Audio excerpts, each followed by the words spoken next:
the really big risk is right now, a lot of organizations are very much focused on just developing and less focused on the guardrails associated with them. I do think that ultimately the AI applications that will succeed will be the ones that are bringing those guardrails with them, ideally from the get-go. So within security, we have this concept of shift left, which is all about making sure that security gets brought earlier into the development life cycle, the development phase. And that is something that I believe that we're going to see a need for this also within the AI application development and making sure that those guardrails are included in earlier in the life cycle. This is a process at the moment.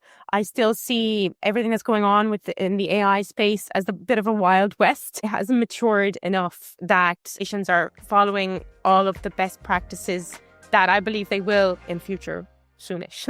Welcome back to Alexa's Input AI podcast. Today I'm speaking with Liana Tomescu, founder of Sonny Labs and host of the AI Hacks podcast. Liana has a background in cybersecurity and product work at Microsoft, and now she's focused on making AI agents secure and compliant.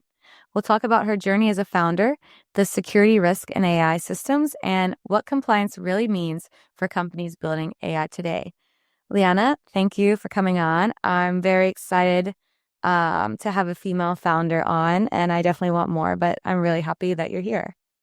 Great. Thank you so much, Alexa. It's great to be here. Thank you for inviting me. And I love to have female founders, but I'm even more excited because you're a female founder in cybersecurity and AI. Like, you check the most interesting boxes in tech today. It's definitely a growing area, and looking forward to chatting more about it. That's great. So I want to talk about your journey. Tell me a little bit about your story. How did you get here to founding a company? Sure. So where to go back? So overall, I would say I was very interested so I studied in my undergrad, I studied computer science and business at Trinity College, Dublin. And there I actually got involved in a lot of student societies, actually. And one of them was kind of particularly relevant, was called the Trinity Entrepreneurial Society. And basically, in my final year, I actually ended up running that. So I got to meet a lot of other startup founders, and they were student founders, and just kind of helped them on their journey just through that society. So then it was always something at the back of my mind, even then when I graduated, and then when I was working, it was always something at the back of my mind that it was something that I wanted to do, and I felt like I was always like, yeah, I'm going to build up my skill set and kind of be able to eventually, when the timing is right, go for my own thing. So that was kind of the I don't really have anyone in my family that is actually that runs their own thing, but for me it was, I suppose, being exposed to that environment, and also really kind of surprisingly as well is I really like to cycle. I'm in a cycling club, and a lot of the other people there are actually, many of them are, I suppose, older, and they have a lot of experience, and many of them do have their own businesses. So that was something that I was regularly meeting people who had started their own thing. So that was really a kind of random. So yeah, and then in terms of how I sort of got started with Sonny Labs in general is, so altogether when I worked in Microsoft for the majority of my career, I would say. And in Microsoft, I worked in cybersecurity. So I got to, I became very exposed to cybersecurity and found myself just being really, really, really interested. I navigated my career towards cybersecurity, if that made sense. It wasn't like the very first thing that I did. Mm-hmm. And then I did a master's as well, also in cybersecurity. And that was in University College Dublin, UCD, also here in Dublin, and was just doing that part-time. And that's actually where I learned about AI needing to be secured. And I just found it really interesting. And then I wanted to learn more. So then I did a research project and my thesis in that area as well. And yeah, really it was from there that I sort of expanded what I was doing within my master's to turning it into what is now Sonny Labs, and really made sure to, continue developing the product and bring it out into the market. And yeah, that's sort of where it got started. Wow, that's great. So did you do your master's while you were working at Microsoft still? Okay. And so your business idea came out of your master's thesis, basically. Yeah.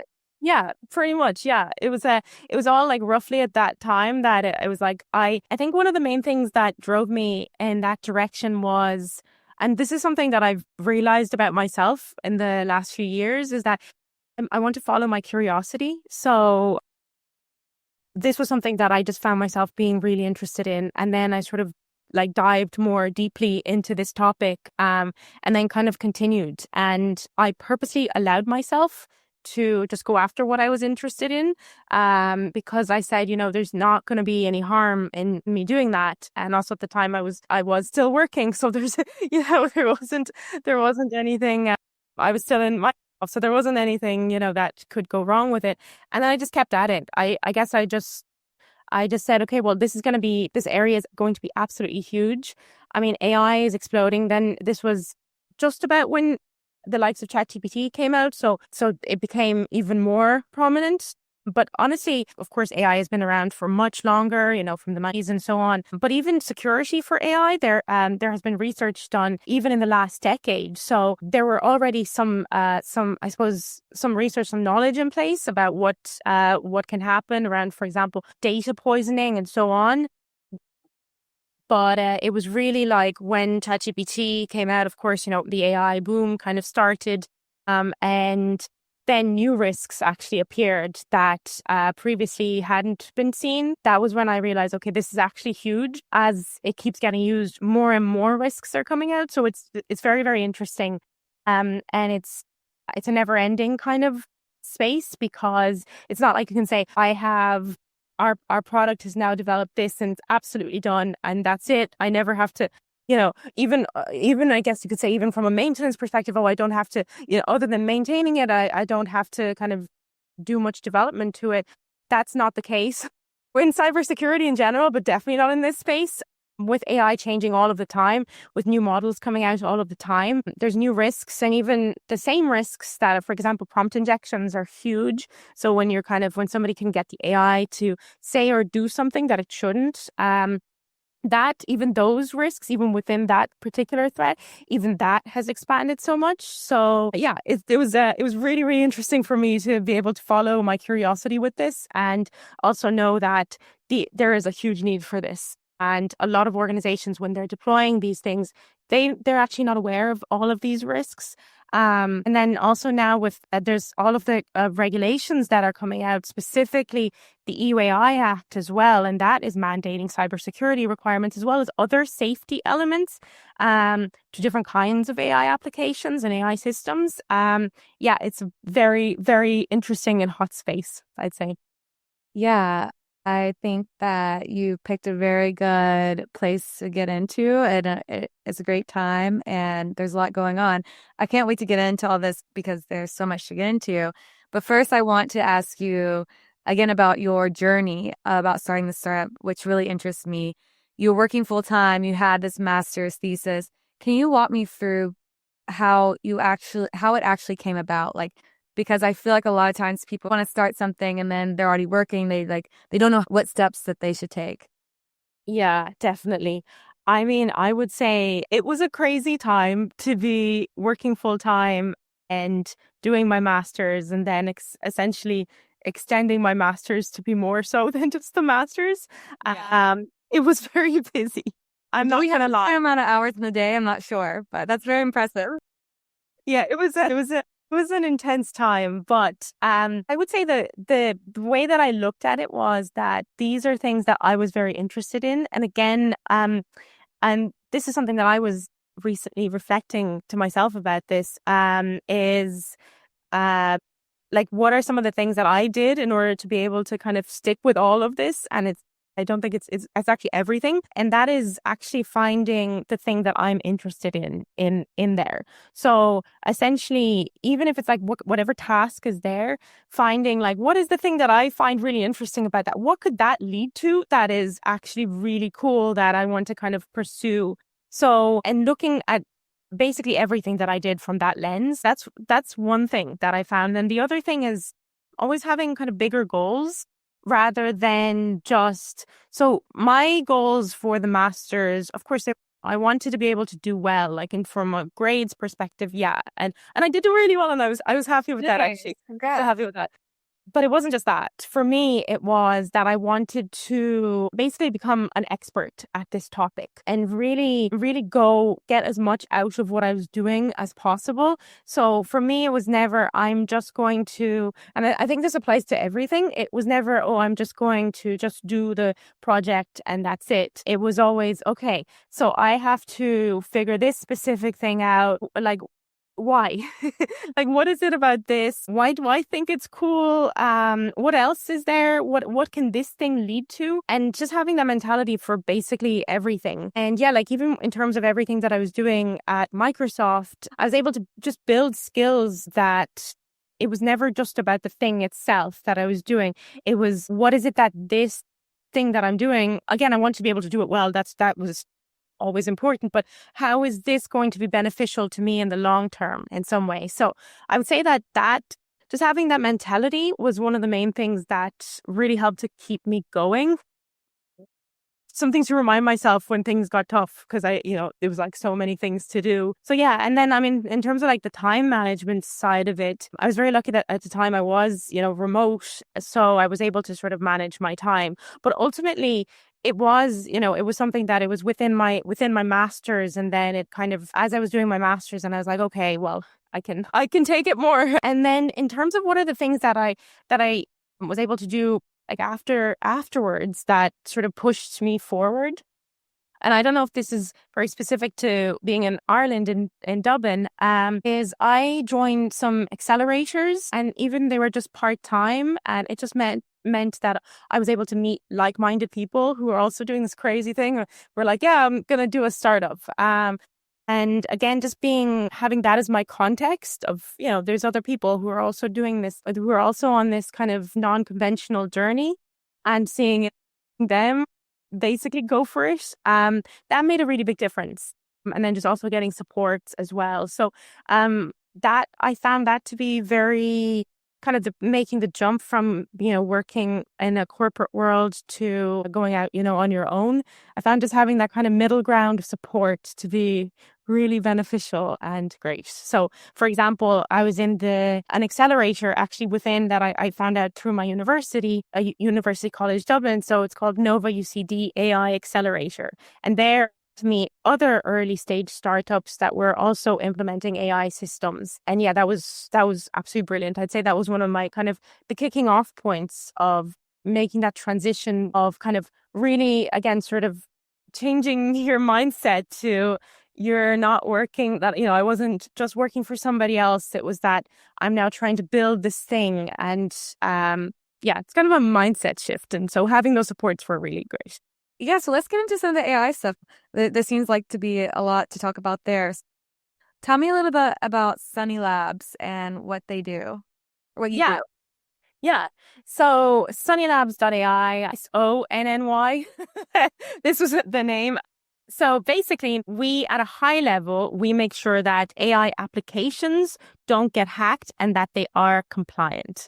So that's a lot to unpack there. So, and when I say, so basically, Sonny Labs is in the area of security for AI.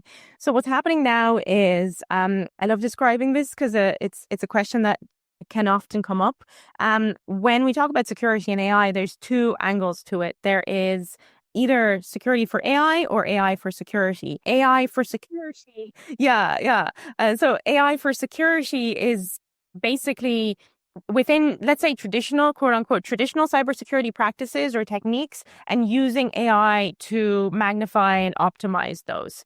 And that has actually been that has been in practice, I would for some time now. I don't know when it originated, but it's definitely been around within the last over a decade. So that's, basically making sure that threats are discovered using AI or machine learning models and so on. What I'm doing is the other side of it. So the other side of it is cybersecurity for AI itself. And that is basically AI itself now. When I say AI, I am being very broad about this, but there are so many different kinds of AI systems that are coming out. So you can have chatbots as is very famous. ChatGPT, Claude, but also chatbots on websites and so on. But now there's also AI agents as well that are coming out, and they're going off and they are doing they're doing more autonomous actions on behalf of the users, having end goals that they're trying to do. And now there's also this concept of MCP, which stands for Model Context Protocol, which is essentially giving the LLMs access to different tools that would have been traditionally, or up until MCP came about, quite difficult to access. So potentially different access to different APIs and so on.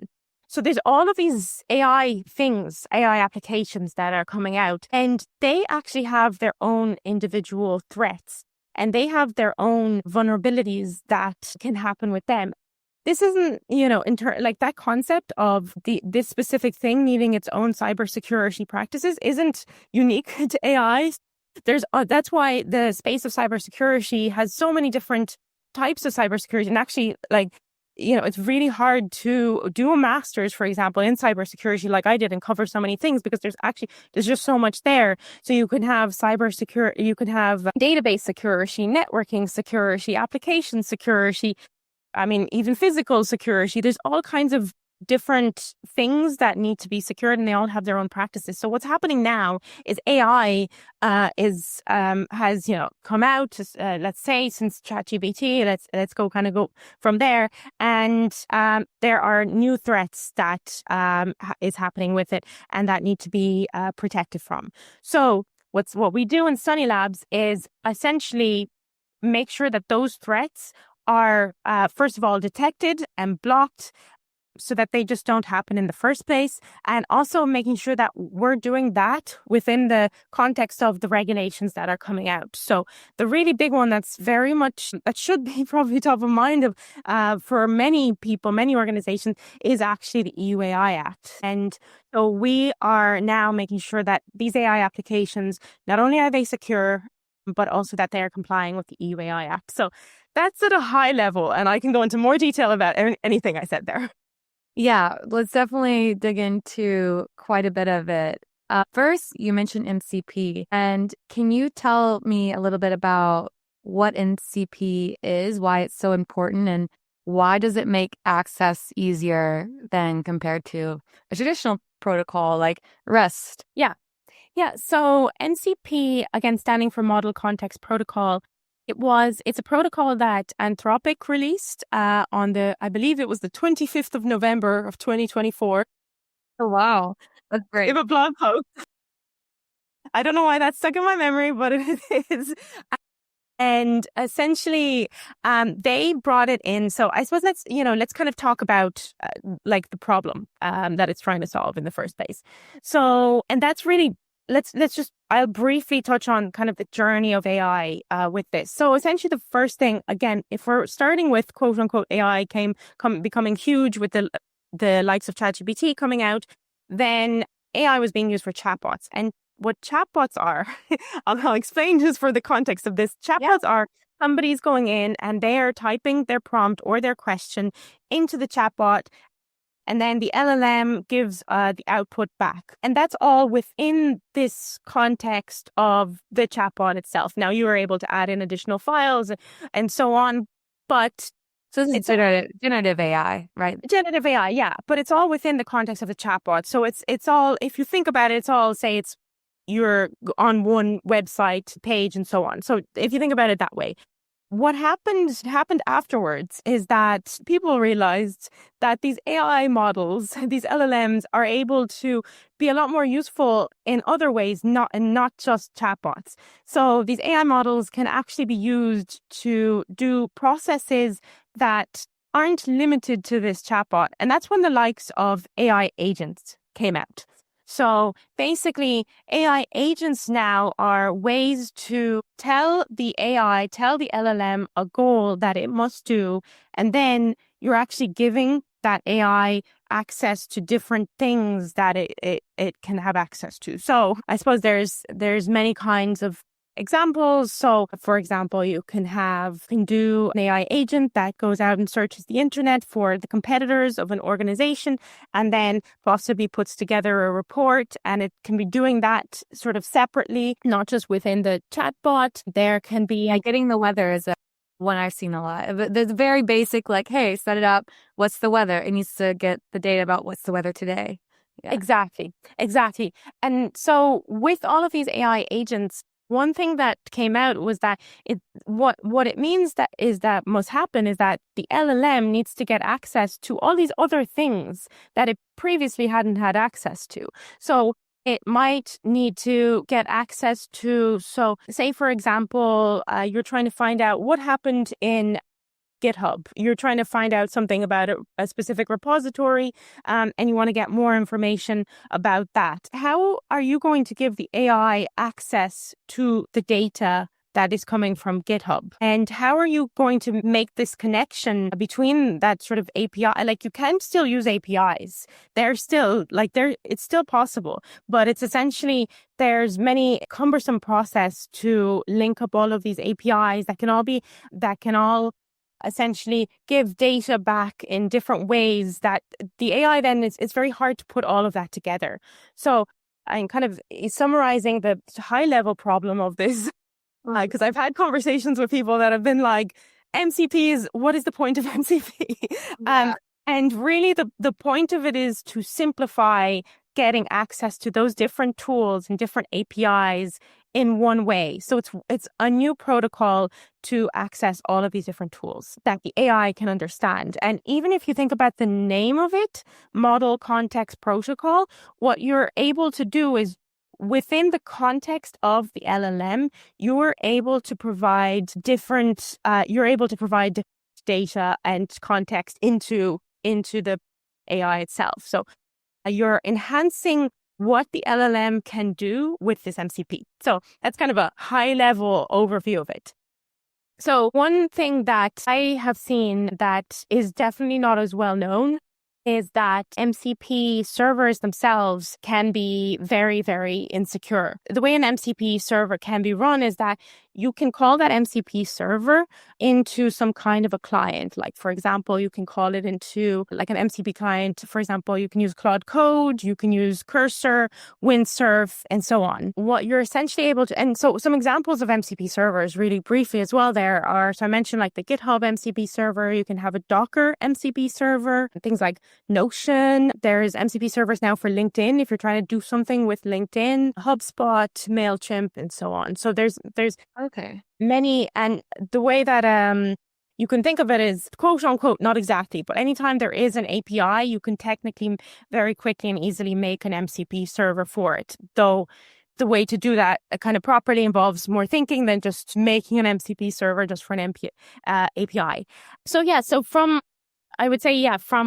there, basically, the MCP servers themselves can actually do a lot of malicious things. So when somebody connects with an MCP server from somewhere else, that MCP server comes with instructions for what it should do. So what kind of things the LLM should interact with, how it can interact with that MCP server. And what is kind of unknown now is that there's a thing called tool poisoning attacks, where the tools that are coming with the MCP server, kind of, you can think of it as API endpoints, that they can actually go and do things that the user may not know about. So the example that has come out now is, let's say it's a simple MCP server. It's a calculator tool. So let's say you're on Cursor and you have connected with this calculator MCP server. You think you're going to do a calculation, 2 + 2. Okay. What that MCP server can do, what it's possible to do, is that it can have hidden instructions that it's doing something else that you can't see. They're actually invisible. And then these can be the likes you're now running this MCP server on your computer, and you're doing whatever calculation. Then the MCP server in the background, without you knowing, can go off and find your passwords on your computer, or can go off and find your financial information on your computer, and then actually send it back to the original hacker of this MCP server. So this is actually a huge problem that many people just don't know about. A lot of people are now just kind of adding in these MCP servers and thinking, oh, I can see what it's doing. I know it's fine. But yeah, the instructions can be hidden. But also, let's say that you've checked, you've somehow checked, you've figured out everything that it's doing. So when you first install it, you figure out, okay, it's doing this and it looks good. It can change afterwards. So it's not a kind of a static thing. It's dynamic in what it's in its instructions. Why is it not static? Is it because every time you run it, is it reaching out to the internet? Can you not run it without the internet? So it depends on the MCP server. So in this case, so what I'm finding now, so first of all, MCP is new. It's become, it's getting really big hype in in the internet space now, but a lot of people are just going for it. They're just saying, okay, this is really useful. This is a really useful tool. I'm not going to they don't even consider security. So even in the first place, even if maybe they want to say, I don't want this to go back out to the internet. But also we have to bear in mind the context of what the MCP server needs to do. So I like the calculator example that I gave, you think it's just trying to stay within your own kind of environment, that it shouldn't go out.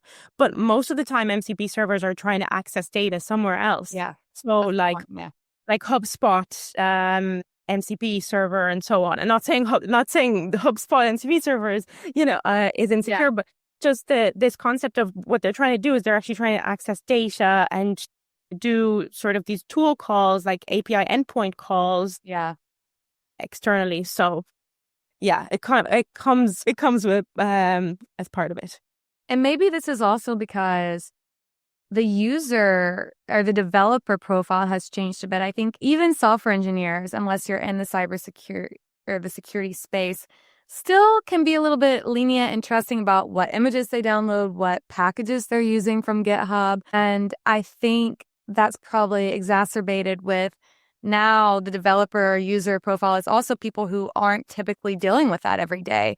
So these are people who probably take for granted that every time typically you download something on the internet, like normal things, or do a software update, it's pretty secure, and probably just don't have that awareness.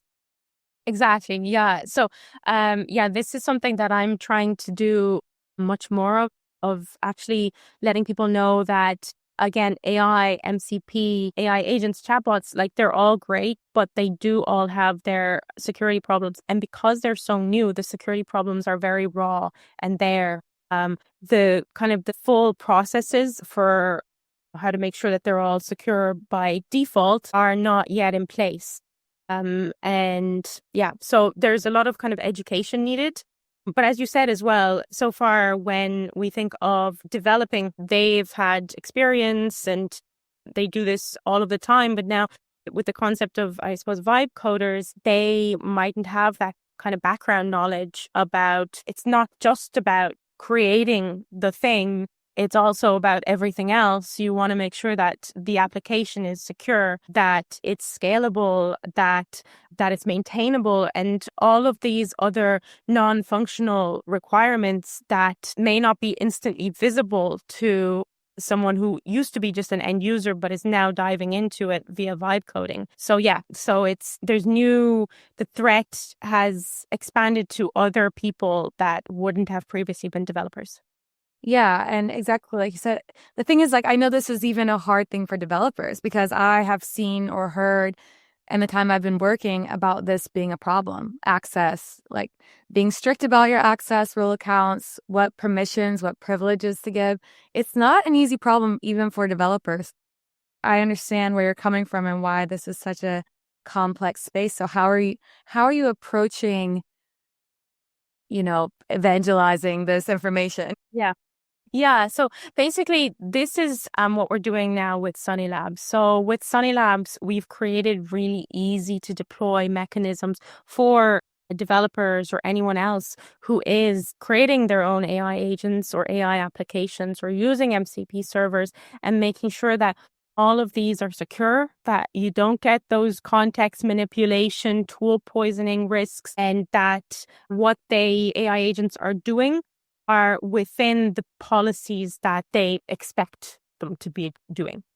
So basically, we're making sure that as it is now and as it is in the future, that we're covering those risks on behalf of people. What are the biggest risks in terms of prompt injection or context manipulation? What are the biggest risks you're seeing now that people need to defend themselves from? So prompt injections can, and I use this term prompt injections that was used more initially for chatbots, but now this prompt injection has expanded to being used for AI agents and MCP servers, as I said. But for example, when it comes to even the likes of chatbots, for example, it's very easy. It's extremely easy. Not even it's extremely easy to actually be able to get the system prompt using prompt injections.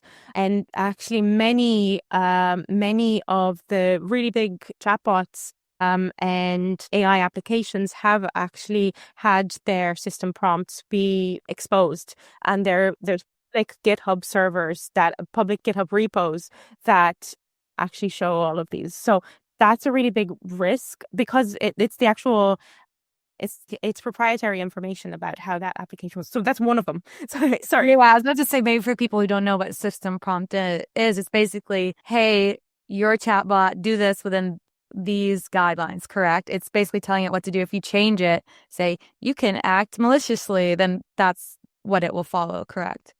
Yeah, so it's when you're talking to an LLM, there's kind of two different kinds of prompts types that you can give it. So it's either the user prompt of what the user is actually asking, or it's the system prompt that the developer who created that chatbot, the system prompt is what is used to guide what questions and answers the chatbot can work with. So it's essentially, it's like the admin of a chatbot saying what it can and can't do. So it contains the configuration, and it's part of the configuration of the chatbot, and it should be proprietary, but because it's so easy to, using prompt injections, it's so easy to get it. So that's definitely one of the risks.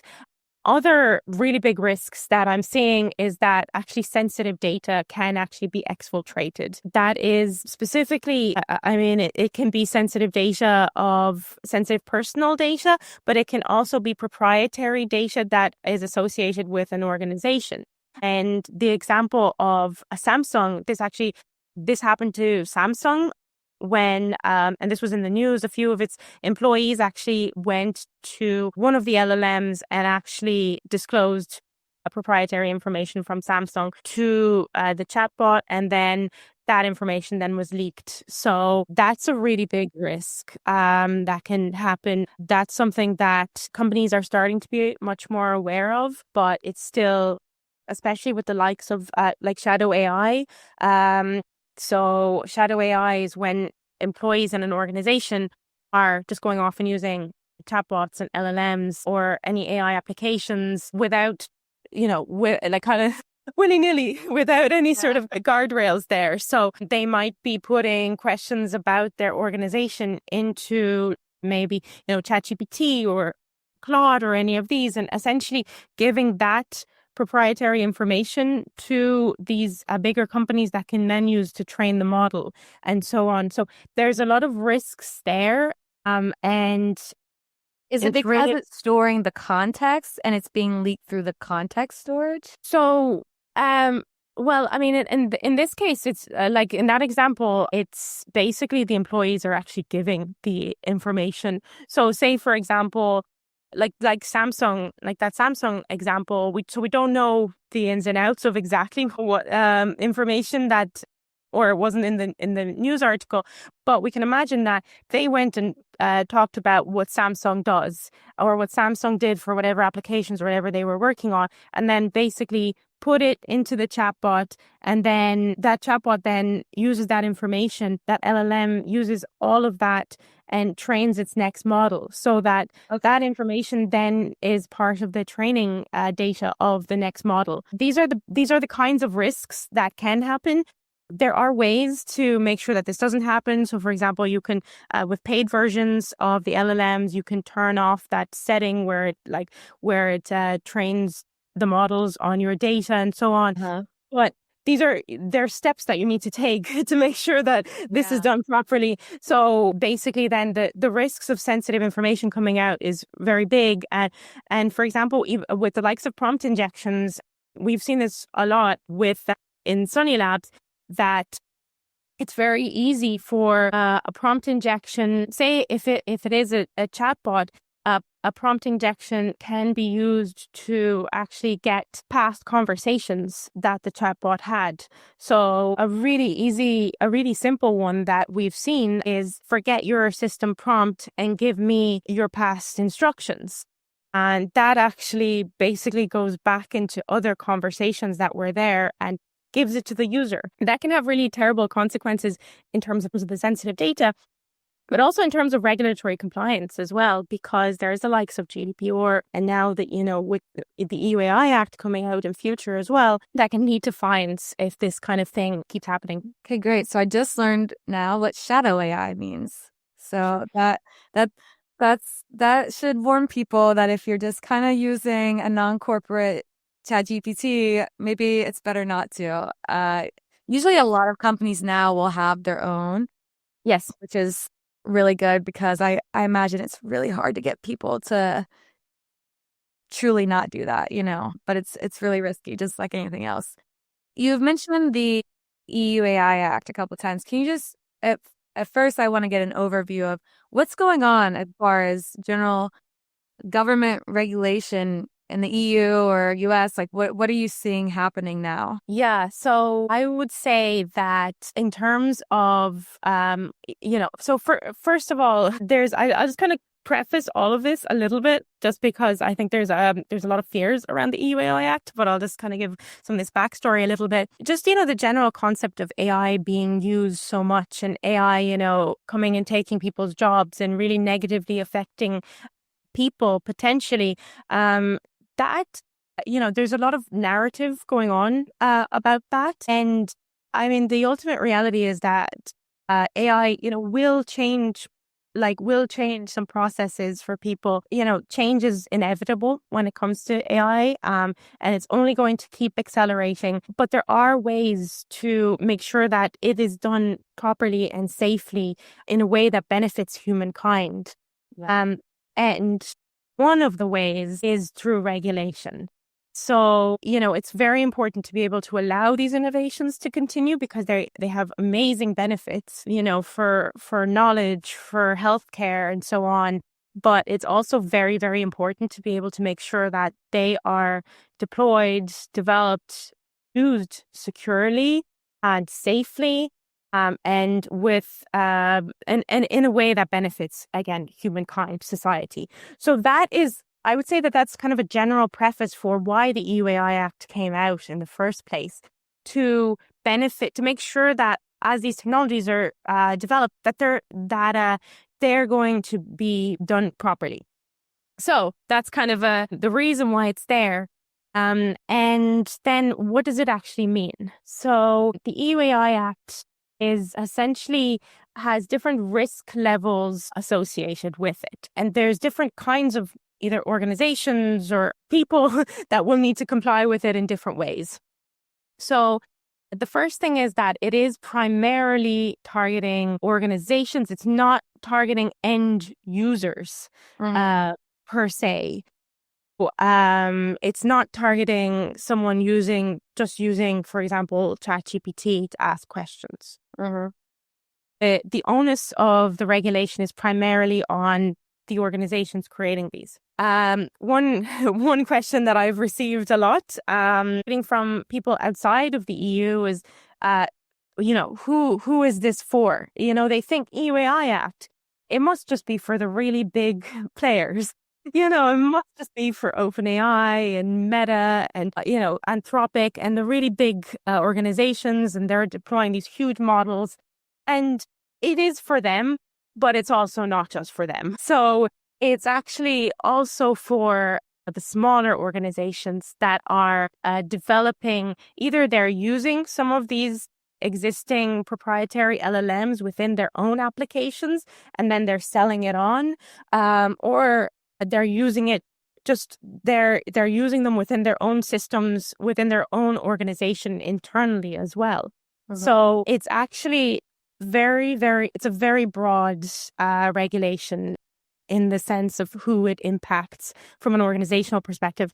It will impact most organizations that are using AI, again, either internally or selling it on externally. Again, with a few exceptions. So open source AI systems are quote unquote exempt. I say quote unquote, there are limitations to that as well. So there's several risk categories involved with the EU AI Act. The most risky, of course, are the ones that have to follow the most regulations, the most obligations, and the least risky ones, the least. Again, going back to why was the EU AI Act created? It was created to ensure that things like 1984 don't happen. Essentially what in the EU AI Act are called banned practices or prohibited practices don't occur. So that is, I guess that's one of the risk types, and that can be one example is predictive policing. So that is automatically a banned practice. It is not possible to predict. It's not allowing anyone to predict who may do a crime in future. That's like that movie Minority Report. I was trying to remember what is the name of the movie again there. In the movie Minority Report with Tom Cruise, that's a future dystopian world where they're able to detect who's going to commit a crime and who isn't. And that is the kind of thing that the EUAI Act is saying, no, you absolutely cannot do that. There's also, for example, real-time biometric categorization. So you can't in real time categorize people using their biometrics. What are the implications of this as far as, Zuckerberg, I just saw recently an interview of him talking about how glasses are the future and people are using it in real time. Like I see the example of help me fix my sink and you're looking through the glasses. That's not a person, but I could imagine there could be other biometric type things you could do with it and things that might be actually really helpful. Yeah, so there is a difference between the banned practices and then the high risk practices. What you mentioned there falls more into the next category, actually within the EUAI Act. And I would say, to be honest, the list of banned categories is there, and the fines for not meeting them are huge, up to 35 million. But the next, and you basically just can't do those. It's that's kind of the summary of what's involved with those. But the next category is they're called high risk AI systems, and actually, it's one of the main parts of the EUAI Act. And when I say high risk, I mean high risk categories, high risk to things to society.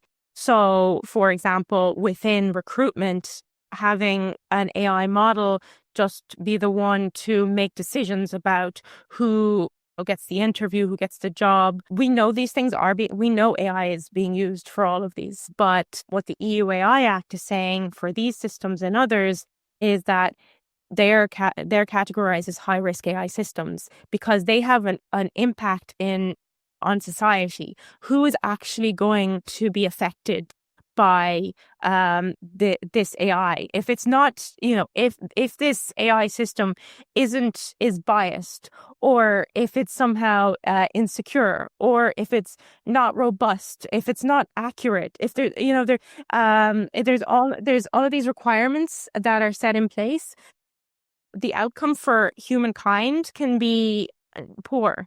So what the EUAI Act is saying, what the EU is saying here is, okay, for the categories that are listed as high-risk AI systems, they have to meet all the obligations there. And those obligations do include cybersecurity obligations, so making sure things like prompt injections don't happen, making sure data poisoning doesn't happen, model poisoning, but also that they're quote-unquote accurate. That's what they say, and that means that they're following the necessary performance, that their performance is what it should be for whatever that system is, that they are robust, that they have the necessary technical documentation, that the internally, but also so that they have the necessary processes in place, that the risk management process has been done and so on.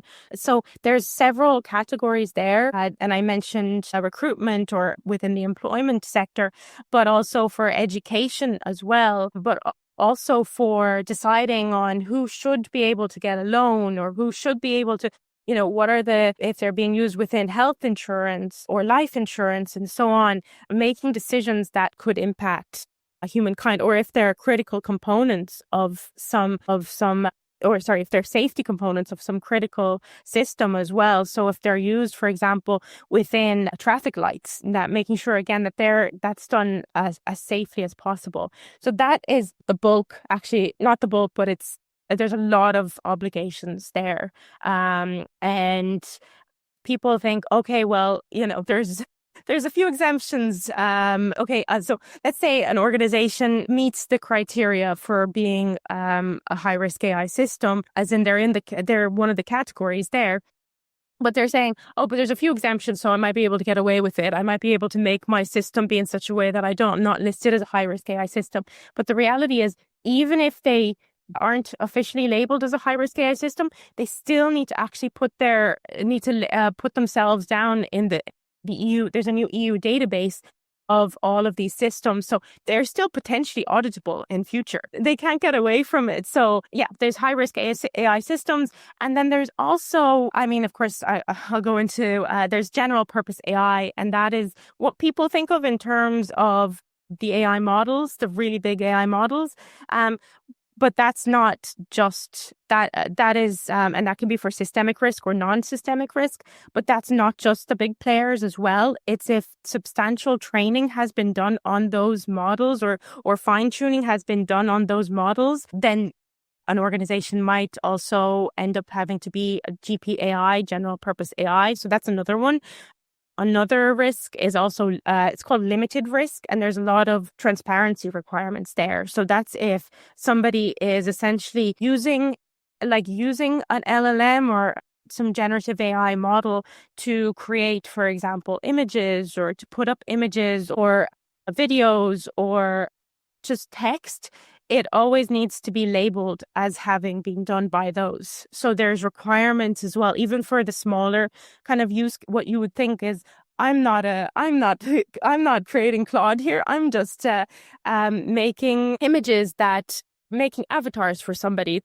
That doesn't count as part of the EU Act. No, it does. There's that limited risk categorization is also there. So there's a lot, there's a lot altogether. And the fines for not meeting these can go up to 35 million euro. And the requirements for some of these have already started. So in 2025, several of the requirements have begun. Band practices are in place. GPAI now in August, also their obligations are also needed to be met from now. And then, limited risk is coming. It's in 2026. It's coming.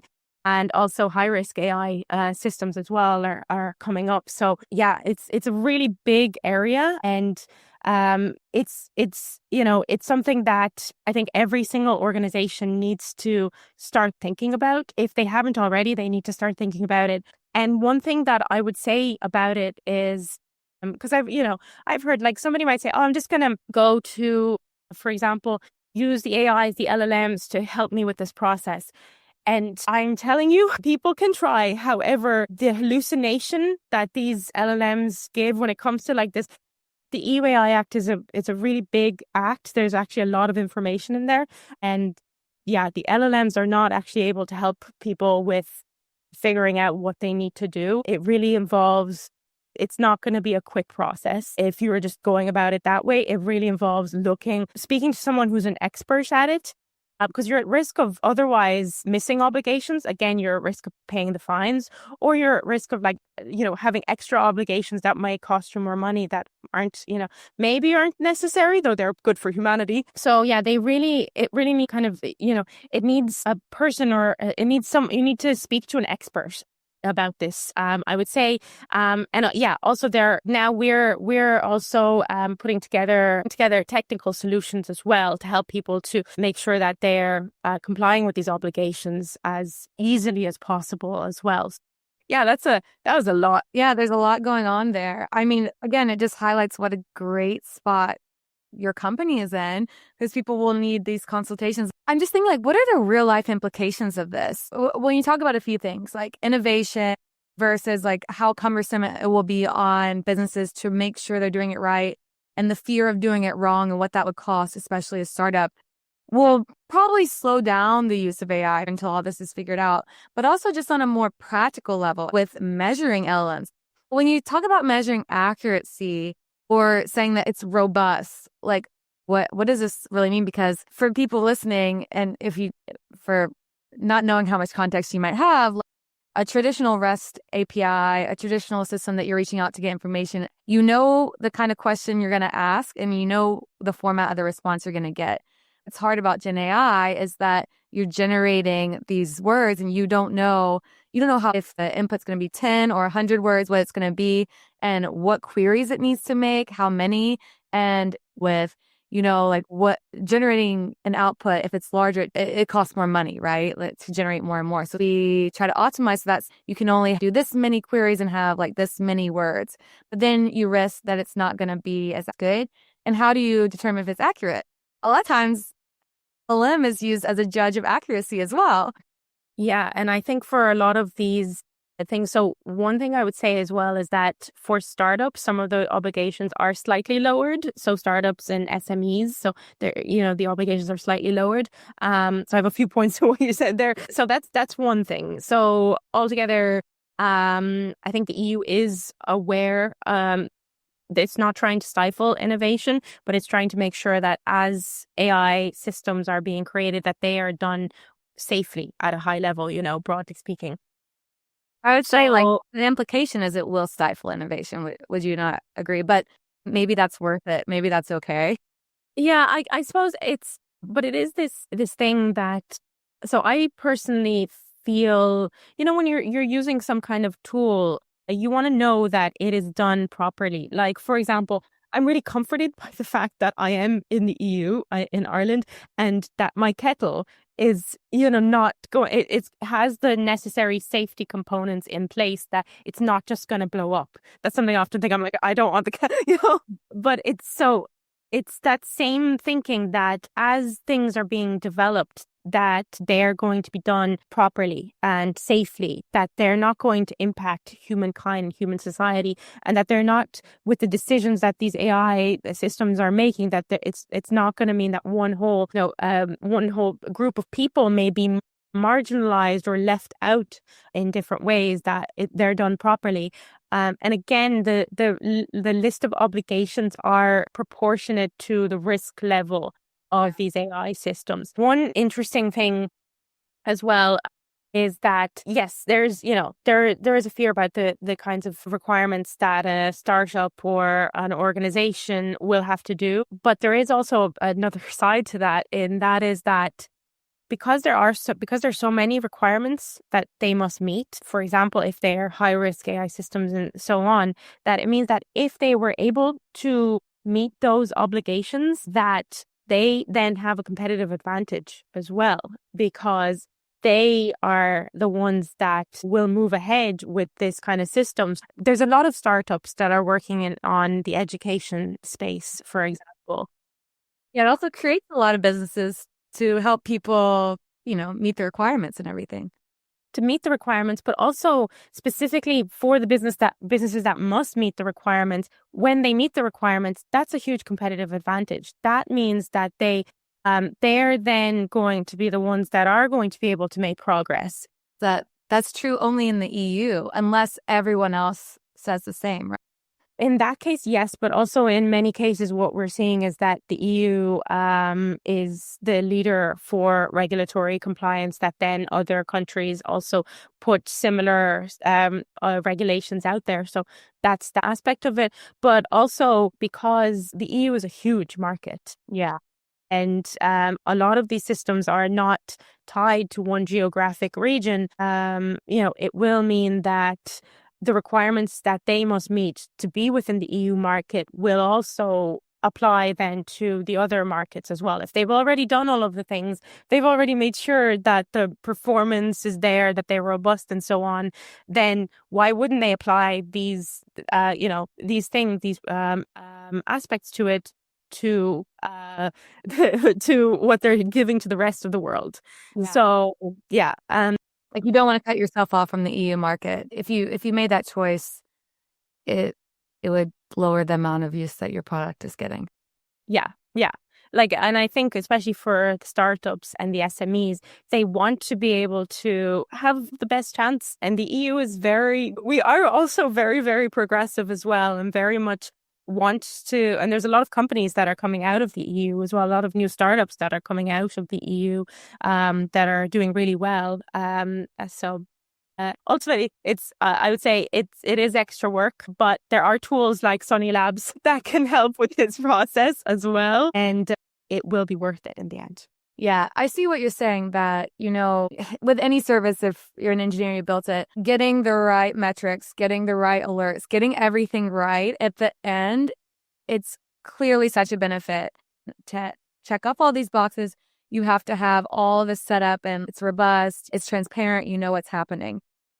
It's also beneficial with something like AI for the decisions it can make without human intervention, and that it will make, just making sure that there are some guardrails on that too is a very good thing. Finding that balance with this tech culture of build fast between innovation and regulation is really a tough thing to do. Yes. Yeah, it is. But I think it's ultimately necessary. As I said at the beginning, as AI keeps being used in absolutely everything, also thinking about, because, the short-term difficulty of setting up all of these things is beneficial, ideally for the long term for, humankind. As an engineer, more than you think, metrics, everything around telemetry, transparency, a lot of times is an afterthought. Security, for example, like to a surprising degree, is a lot of times still an afterthought. So I think it really just needs like a culture change too.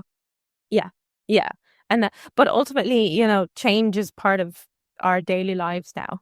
So, humans are adapting to this new way of working with AI. They can adapt with making sure that it's, developed securely and safely. Yeah, exactly. And we've seen big incidents, exactly why security is such a big deal. And I think that we'll continue to see that, but hopefully some of those are, averted due to rules like this. Yeah, exactly. Speaking of telemetry and observing your systems, when you advise people on first clear steps to observing your LLMs, your agents, what are the first things you tell them to do? Yeah, I mean, the very first thing is, even taking that question up a level, is actually knowing what AI agents or LLMs or what AI systems you're using. Yeah. That is something that is, especially because there are so many different tools that are out there, and there's so many POCs that are being created even within enterprises, that's the first step. Actually just knowing what are you actually doing, getting a kind of a macro view of awareness of what systems there are in the first place. So that's definitely the first thing. And that's been a thing with cybersecurity as well. Even outside of AI, you always just need to know what are the things that you have that you need to protect. So yeah, there's that one. And then I guess other things that you want to look at is, well, first of all, you also need to make sure, what are the policies that you have actually set up in place for all of these systems. First of all, you want to have policies, and these policies can be both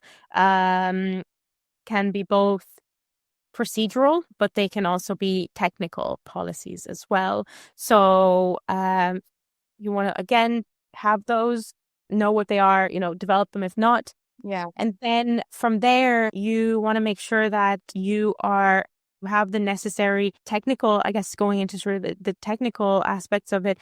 You want to make sure that you are doing things like logging, that you're tracking what is going on at all times. And this actually is also one of the obligations within the EU AI Act as well. So you want to see what's happening now. You want to see your changes over time as well. And you want to see how users are interacting with it as well. And then you also want to be able to track the access. One of the kind of the big things as well is being able to track the access and the ORBAC of your AI agents and your AI systems, and making sure that, again, those kind of technical limitations are in place, so where you can either have like allow lists or block lists of the access that these AI agents can actually do within the system. And then there's also, from the data perspective as well, you want to make sure that what is the data that is actually flowing through all of these systems. How is where is that stored? Mm-hmm. And so on. Yeah, makes sense. And all of these things are true in microservices too. And even in my talk a lot, we talk about how we still are building on all these foundational things. What you said that also struck a chord with me. It's true, you still have the same principles, but it's just how it's implemented is different. You need to make sure that things are a little bit tighter, that you really know where everything is, things that you might have, taken for granted before that are a bit easier and simple microservices. Yeah, the really big risk is right now a lot of organizations are very much focused on just developing these things and less focused on the guardrails associated with them. And I do think that ultimately the AI applications that will succeed will be the ones that, again, are bringing those guardrails with them, ideally from the get-go. So within security, we have this concept of shift left, which is all about making sure that security gets brought earlier into the life cycle. So actually at the development phase. And that is something that I believe that we're going to see a need for this also within the AI application development, and making sure that those guardrails are included in earlier in the life cycle. This is a process. I think at the moment, I still see everything that's going on in the AI space as a bit of a Wild West. Yeah. And there's lots of things are happening, but it hasn't matured enough that, organizations are following all of the best practices that I believe they will in future, soonish. Yeah. So you have an AI security training playground on your site. Can you tell me a little bit more about that and how people can use it? Yeah, so it's super, super easy to use. That's our playground. And it basically helps people to learn about prompt injections and how they can happen. They can try out different prompt injections and see, can they let a prompt injection go through, or will the system say, no, that's a prompt injection? And then from there, you can actually see one of the kind of surprising things that a lot of people find is just how easy it is to actually do prompt injections, and the different kinds of prompt injections that exist. I'd say try it out. It's super fun, super easy to use, and you learn about prompt injections. Oh, what a great feature. I'm going to try it out, and if you think you should try it out too. So I know we're gone a little over, but thank you so much for your time. That's all the questions I have for you. I guess one last thing, would you like to leave the listeners with any piece of advice? So my overall take on AI is that it's very beneficial for society, but it absolutely needs to be developed and used in a secure way. So definitely, as you're going about implementing your AI systems, do it. Use them, develop them as much as you can, but make sure that you're bringing in security and safety from the get-go. And you can use SonnyLabs to help you with this as well. Great. I learned so much. Thank you, Liana, for joining me on Alexa's Input AI podcast and sharing your perspective on all things AI security and compliance. So if you'd like to learn more and you're listening, you can check out SonnyLabs.ai, SonnyLabs.ai, or listen to our new podcast that's out, AI Hacks with Liana. And thank you for listening and thanks for coming on. Thank you, Alexa. It was really fun to be here. Thank you so much for listening to Alexa's Input AI. And if you want to follow along with my new episodes, writing, content, everything I'm building, you can find me at alexagriffith.com, on Substack, on YouTube, or wherever you listen to podcasts.